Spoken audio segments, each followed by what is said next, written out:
పిల్లలు, ఈరోజు మనం ఒక ప్రత్యేకమైన పండుగ గురించి తెలుసుకుందాం. ఆ పండుగ పేరు శ్రీరామనవమి. రాముడెవరో మీకు తెలుసా? ఎందుకు ఆయన పుట్టినరోజు మనం జరుపుకుంటామో తెలుసుకోవాలా? చాలా చాలా సంవత్సరాల క్రితం అయోధ్య అనే అందమైన రాజ్యంలో దశరథ మహారాజు అనే మంచి రాజు ఉండేవాడు.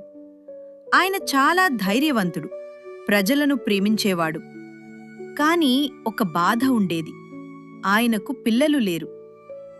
ఆయనకు 3 రాణులు ఉండేవాడు: కౌసల్యదేవి, కైకేయిదేవి, సుమిత్రదేవి. వారు అందరూ కలిసి దేవుణ్ణి ప్రార్థించారు, పూజలు చేశారు. ఒక మంచి వసంతకాలంలో, చైత్రమాసంలో శుక్లపక్షం నవమి రోజు మధ్యాహ్నం సమయంలో కౌసల్యదేవికి ఒక బిడ్డ పుట్టాడు. ఆ బిడ్డే శ్రీరాముడు. అయోధ్య మొత్తం ఆనందంతో నిండిపోయింది. గంటలు మోగాయి, పూలు చల్లారు, ప్రజలు సంతోషించారు. అదే రోజున రాముడు తమ్ముళ్ళు కూడా పుట్టారు: భరతుడు, లక్ష్మణుడు, శత్రుఘ్నుడు. 4 అన్నదమ్ములు కలిసి పెరిగారు, చదువుకున్నారు, విద్యలు నేర్చుకున్నారు, ధనుర్విద్యలో ప్రావీణ్యం సాధించారు.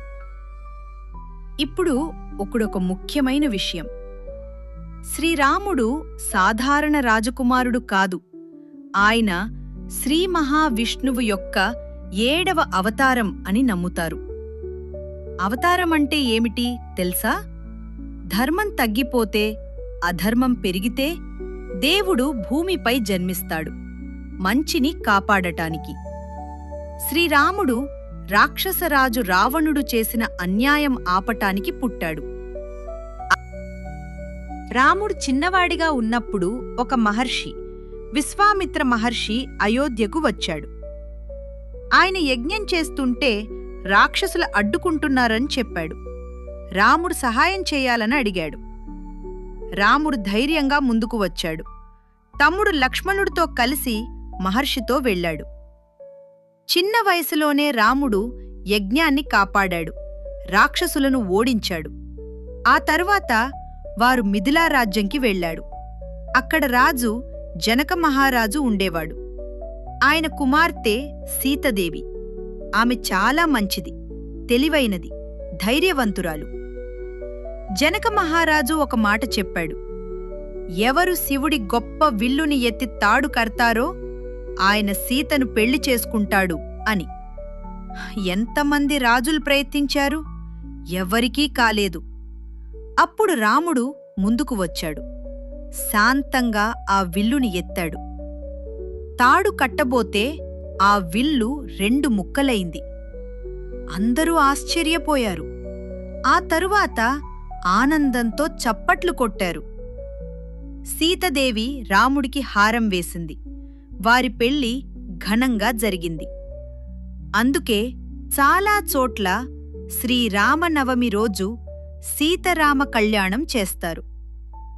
శ్రీరామనవమి ప్రతి సంవత్సరం చైత్రమాసం నవమి రోజు వస్తుంది. సాధారణంగా మార్చి లేదా ఏప్రిల్ నెలలో ఉంటుంది. పంచాంగం చూసి తేదీ తెలుసుకుంటారు. ఆ రోజు ఉదయం ఇంటిని శుభ్రం చేస్తారు, దేవాలయాలకు వెళ్తారు, రామాయణం చదువుతారు, భజనలు పాడుతారు. ఇంట్లో నైవేద్యం కూడా చేస్తారు. పానకం, బెల్లం, నీళ్లతో చేస్తారు. వడపప్పు, పచ్చపప్పుతో చేస్తారు. మరియు రవ్వ హల్వా లేదా సీరా వంటి మిఠాయిలు చేస్తారు. మధ్యాహ్నం సమయంలో రాముడి జన్మాన్ని గుర్తు చేసుకుంటారు. గంటలు మోగిస్తారు, ప్రార్థనలు చేస్తారు. శ్రీరామనవమి మనకి ఏమి నేర్పుతుంది?